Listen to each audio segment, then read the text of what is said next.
always. Oh, let me turn off the volume on my iPad so I can watch the comments there. Okay, I'm ready when you are. Good morning. Welcome to this week's Privacy Chat. I'm Nancy Levesque, Communications Director at FPF. Today, we're talking about a new report released by the Privacy Tech Alliance this week with Heather Federman, the VP of Privacy and Policy at BigID. This new report, titled Privacy Tech's Third Generation, a review of the emerging privacy sector, covers the privacy tech market today and what we may expect to see in the future. We'll put links in the report comments section for now, but I'll toss it over to Jules and Heather. Thanks, Nancy. And Heather, thanks for joining me. Heather, as many of you know, leads the policy world discussions at BigID and privacy, and was once upon a time a fellow at the Future of Privacy Forum. So longtime friend. I used to consider myself a mentor to her. Now I think I consider her a mentor to me because in recent years I've probably learned more from her. So really appreciate the time and work that she and others at BigID and at the other companies put into this report. Before I jump into the report, one of the reasons why Future Privacy Forum and about a dozen of the leading privacy technology companies, BigID certainly in the forefront, but a good number of others as well, put together the Privacy Tech Alliances. We think this is a critical sector. This is going to be as big a sector, just companies that are providing these sorts of sophisticated platform type tools as cybersecurity, if not bigger. And we thought that whether you're a CPO or a data protection officer or legal privacy lead or CISO at a company, at a university, at a government agency, the world is getting incredibly complex with, so many countries passing very specific legislation, which is detailed and which is different, which has started to include complicated, sophisticated notions like algorithmic fairness and assessments of benefits and risks. There's no team in the world, even at the biggest company or the largest government agency, that conceivably can wake up and manage the complexity of state by state, country by country, vendor by vendor data protection compliance without these tools. So one of our goals at the Future Privacy Forum was, as an organization that works with a lot of, I'd say, the buyers, a lot of the chief privacy officers of the world, or frankly, even big academic research institutions, right? Everyone's got lots of data. Everyone increasingly appreciates the depth of the human rights components of this, the risk, the compliance, and you need tools because you can't scale this kind of work and deal with employee privacy and deal with ad tech issues. So we have a huge interest in helping support the development of these tools and services. And we think regulators should be deeply interested as well in how these tools can be really the right arm of organizations that want to demonstrate and fulfill accountability. So Heather, a huge welcome and a huge thank you, for helping be a leader in the Privacy Tech Alliance and in this report. Before we jump into the report, for folks who don't know BigID well, just a kind of a quick description so people understand sort of the day-to-day things that you deal with. Sure, and thank you, Jules, for having me. You'll always be my mentor. So for BigID, for folks of you that don't know what we do, we're essentially a data intelligence platform, and we have a foundational discovery platform using machine learning algorithms to help you find what data you do have, what data you don't have, and the coverage is unmatched, structured, unstructured data, on-premise, cloud, data in motion, in rest, et cetera. On top of that sits applications, because once you know what data you have, what are the things that you can do with that data? So I'm the privacy subject matter expert when it comes to all of our privacy applications and services, but we also have solutions for data governance as well as data security. we were really excited to join FPF in creating this alliance. From my days as a fellow at the Future Privacy Forum, I remember that we would convene various industry sectors together who might not always want to work together, but really find some common ground to say, this is something that together we need to figure out how we can better make this more digestible to consumers, to regulators, to other folks that want to understand what it is we do and how they can best work with us. So this is, to me, this is just the beginning, as at the same time, this industry, this sector is just starting out. It's just growing. It's what, 5-10 years old.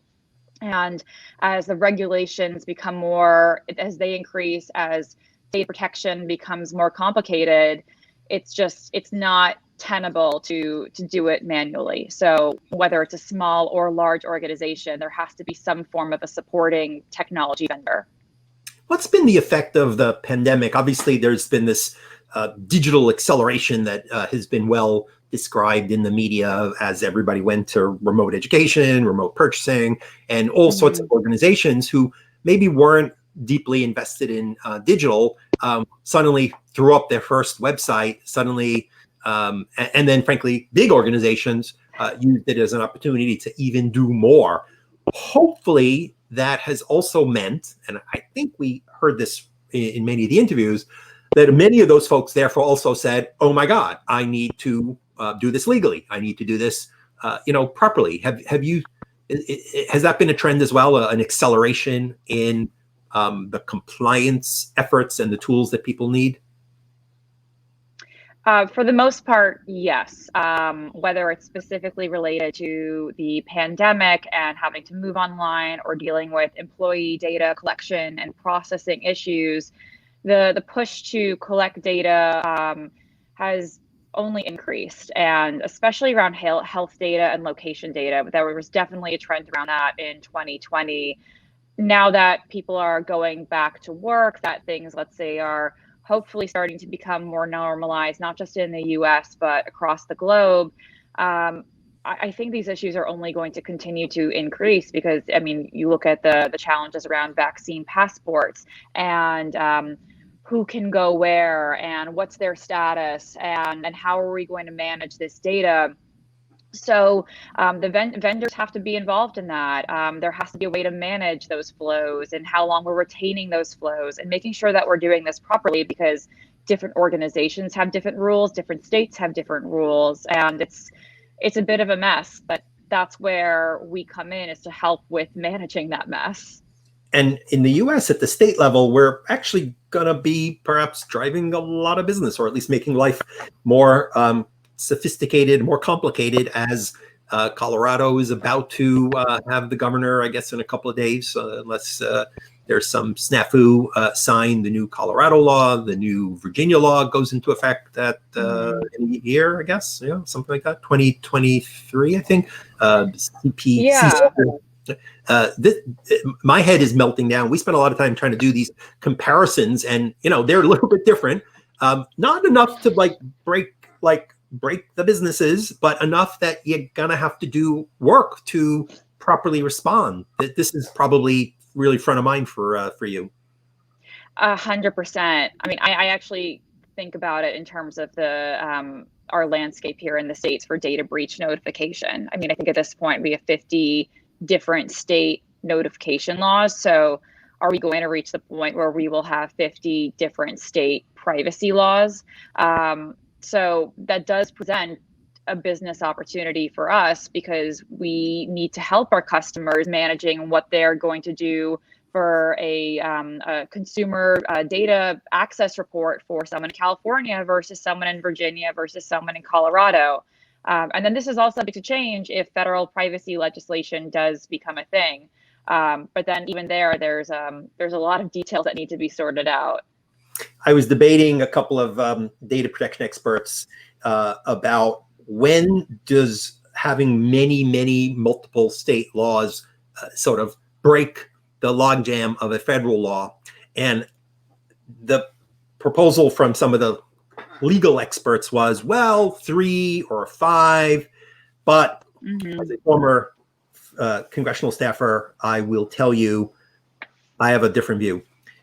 There will be dozens and dozens and dozens, just like there's no federal data breach bill and 50, state ones. And yeah, that's a pain in the neck. But you know what? They're not that tragically different.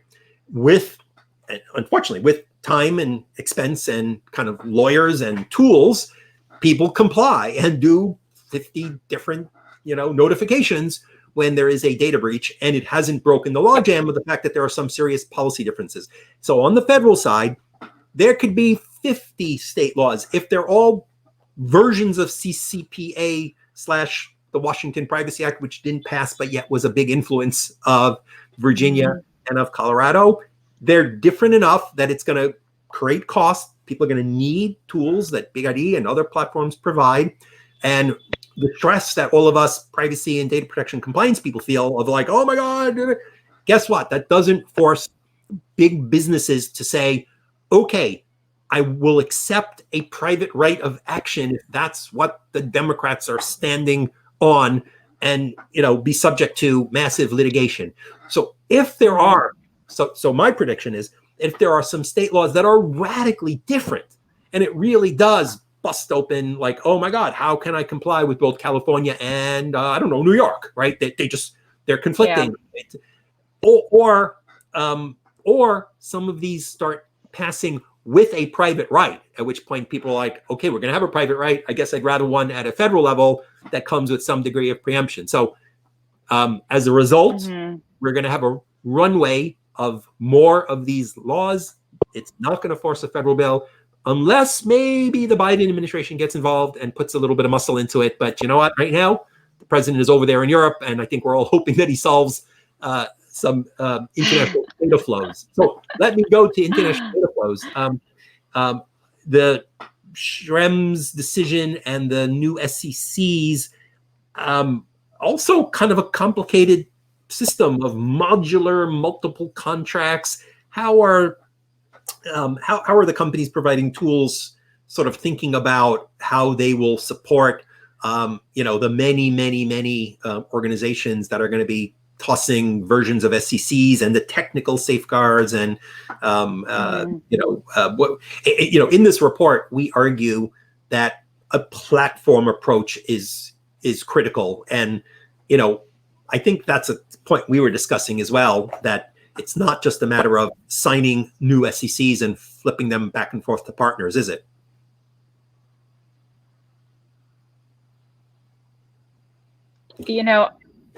I think it really is looking through what's in these agreements, what's in these standard contracts. I've taken those. I've taken the data processing addendums, which many companies, any controllers / processors might be using.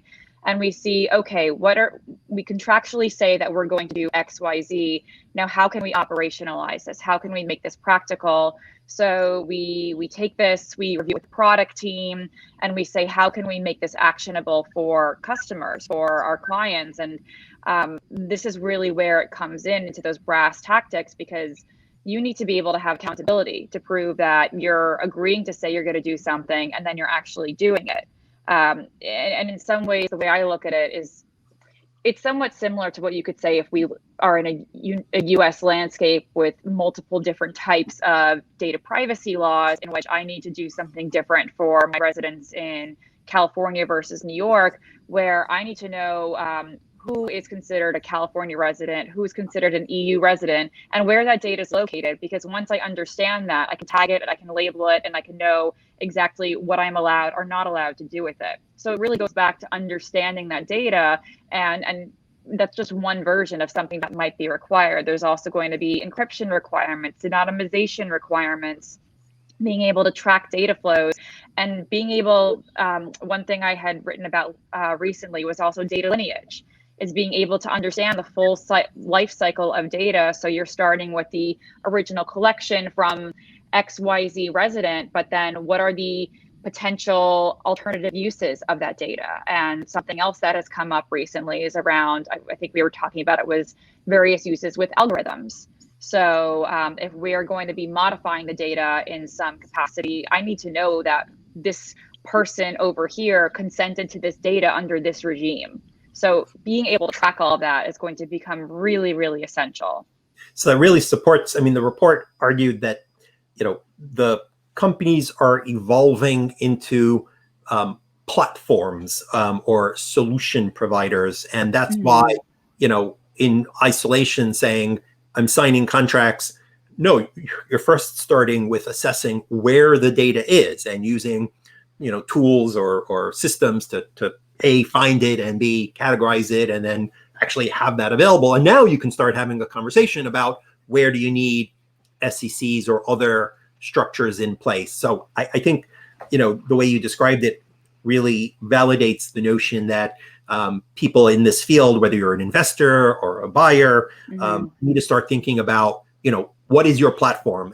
Is it multiple tools that work together? Because if I'm using one tool to track the data, having that fit nicely with now can I assess whether what I'm doing is a transfer or whether I've got a partner doing a transfer, whether it's one big platform or whether it's, a number of partners that play together.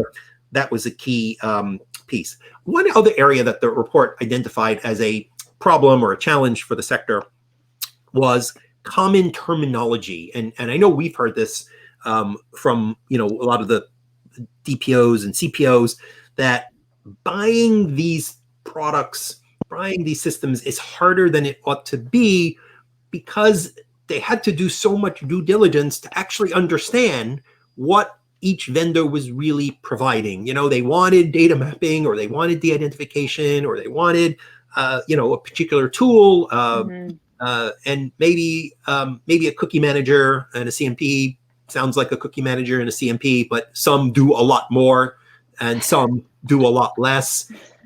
So the big call to action to us was, can we get everybody together, the leading companies, and normalize around a common taxonomy for the kinds of services and tools that are needed, such that people can do business better and also kind of do their compliance in a way that makes sense. What's your thinking in that direction? Yeah, I mean, I'm really glad we're having this discussion amongst the various privacy tech vendors, because if, having been on the buyer side, or maybe being in the shoes of a buyer, I mean, it's hard to understand, when you're looking for something, understanding what it is you're even looking for and being able to understand how this vendor might compare to that vendor, but they might be saying something completely different when really what they do is the exact same, or it's completely different. And there is other research and reporting out there about the various vendors in the space, but I don't know if it's fully, it's still clear enough for buyers as to what various vendors are doing. So my approach is, well, working at a vendor, here are some other vendors. Why don't we all get together and say, we need to make this simpler for our customers, for the buyers, for the market, and we'll figure it out for ourselves. So I'm all about that multi-stakeholder coming together process, and coming together in that we have a common goal in place. So let's really do this right. But I mean, I'd love to hear if for folks watching, if there are buyers who disagree on that. And if you're a privacy tech company and you want to get involved, please go to our page. You can find the link at the FPF site, and we'll put it in the comments, and you can email us and see if you can join. One big thing in the report, and maybe our comms team can pull up the image, was the privacy tech stack. Kudos to Tim Sparapani and Justin on his team, who really helped conceptualize this with input from Heather. And by the way, Heather mentioned she was on the buyer side. For those of you who don't know her background, one of her immediate previous roles was on the senior privacy team at Macy's. So let's look at that report again. Thanks, folks, if you can pull that up. So the report puts out this privacy tech stack. And I thought a couple of interesting takeaways, and Heather, I want your thoughts on this as well. It argues that there are sort of several generations that obviously the personal data is at the center, but Mhm. the earlier tools really were focused on, can I give you a cookie banner, tool? Oh, you need to do privacy impact assessments. Can I give you that? And so it was sort of this collection of, products, all of these being adjacent sometimes to other compliance and ethics issues, security, of course, the algorithmic discrimination type issues, which are both, privacy and ethics and consumer protection in a lot of ways. And the argument is that the modern companies, and certainly the leaders in the space, the unicorns, BigID is one of them, OneTrust one of them, a few others, are really evolving into platforms that help organizations manage risk very broadly, and therefore have to work with a lot of adjacent tools that have the same data, right? And that companies don't want to build 12 integrations to do the same thing with, the same subsets of data. And then at the highest levels, what we're seeing is that this is starting to support ESG, which, for a lot of companies who are, focused on this, but hey, when the board and when investors say, hey, we're going to put our funds money, right? Because those are the owners at the end of the day, the giant funds that own 20, 30, 40% of, public companies. And they start saying, we're actually looking at ESG as part of our, ROI. So, and as data protection starts to become part of that ESG conversation, or part of the, federal sentencing guidelines, what are the things your company has in place that shows effective control so that when a bad thing happens, and bad things do happen, you've done what is considered legally responsible. So what you had a lot of input sort of into this. Welcome your comments on this, privacy tech stack 3.0 that focuses on outcomes. What's your reaction? Yeah, I mean, just having seen the industry evolve and now being part of the industry, it's, as you said, it's gone from the cookie banner to now a full-on platform, full-service solution. And I mean, it's been exciting at BigID because we have taken the approach that, we started with data intelligence, data discovery from a privacy-centric view and said, wait, we can really expand this out. And now it's become a full platform for data. And as you said, I mean, you can use this for various for needs, for those compliance legal needs, but also for protection needs, for data quality purposes. For me, I'm excited about the opportunity to say, let me look at my data and see what are the actual insights here. Because for years we've been saying data is the new oil, data is the new oil. But in order to actually extract value from that oil, you have to know what data you have and what you can do with it, and whether it's good, usable data. Your other point about ESGs, something that we've also seen a lot is the need to do good reporting on that actual data of what can you provide to the board or to your superiors. And there's another FPF group I've been involved with, the one that's on the program metrics working group. So it's been really interesting to kind of see from that perspective of others who are really thinking about the various key performance indicators and how this might work for a board executive versus the auditors in the company. So from that platform vendor approach, it's taking that information and that feedback and saying, how can we make this digestible for the various parties that are actually going to need to see how it is that the company is utilizing data. You raised something that I think is, a real central tension for corporations. Data, as we heard from many who we interviewed, is considered the enterprise asset. And whether it's oil or gold or whatever, that is a very business-focused view of the world, right? This is our data, this is an asset. And obviously, regulators and privacy advocates and academics, are helping make the point, and leading CEOs are helping make the point that no, this is humans, and this is a human right, and your activities and your thinking needs to be driven from how do I respect the human rights involved in my power relationship with data subjects and with democratic lawful process. And that's not an evolution that I think many companies have fully made. That's a place where some CEOs have gone, and I think others hopefully will go. I think that's going to be reflected in the future, I think, in the tools as well, right? Because we're not just putting these rules in place because someone passed the law, right? Maybe many companies are, right?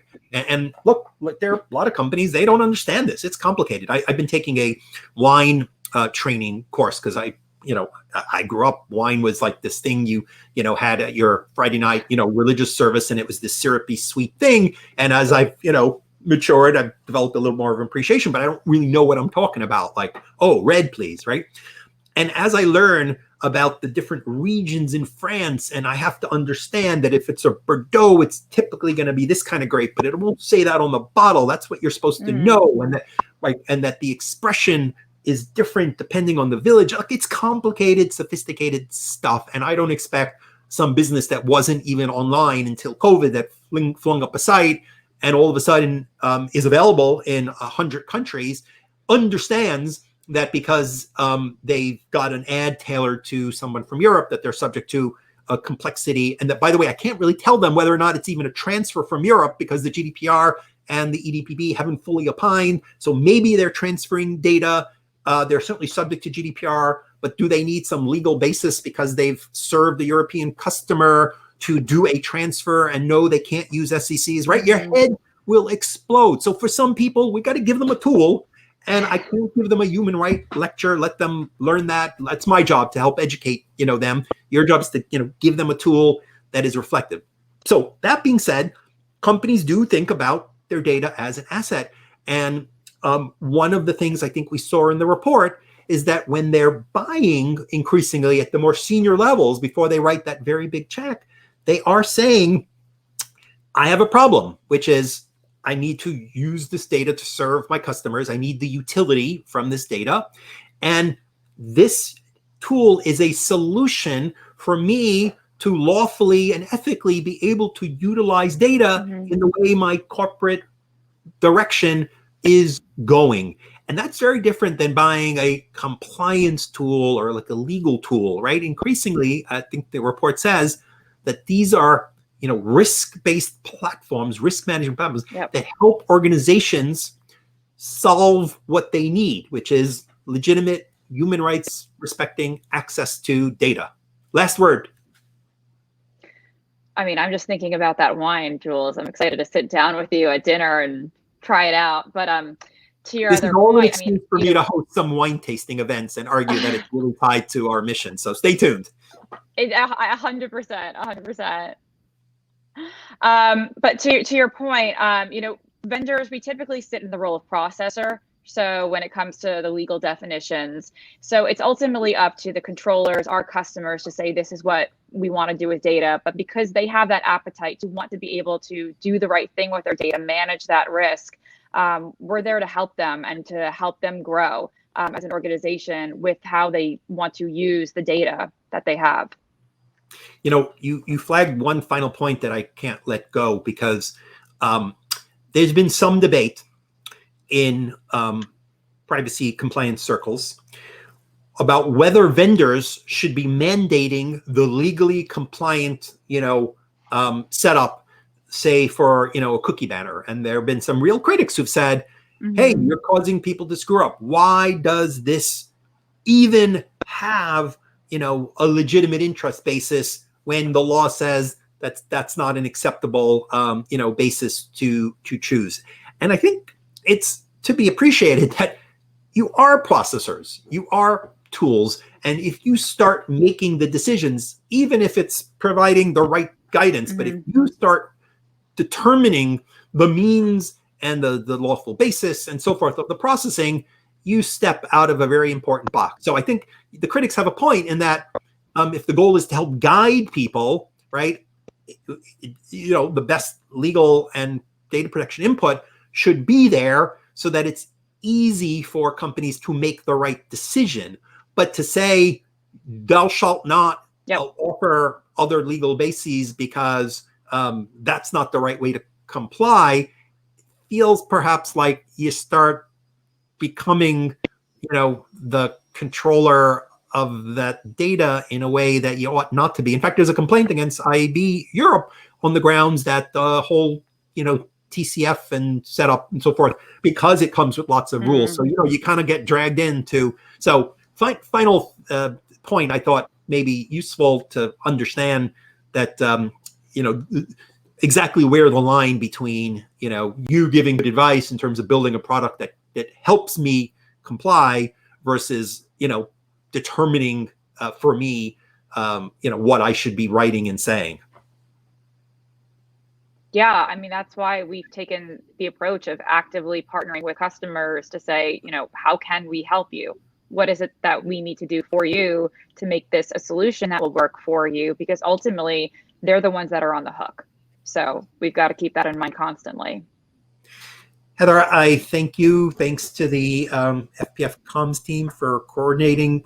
Please do take a look at the report. We welcome feedback. We think that supporting this sector so that it can help scale data protection for even the most sophisticated or the smallest startups. People need these tools. You can't write your own code when you're also giving legal advice. You need to rely because of the complexity, because of the scale. So please take a look at the Privacy Tech Alliance. And Heather, I thank you so much for your thoughtful comments and reactions, and look forward to working with you. Have a great weekend. Thank you.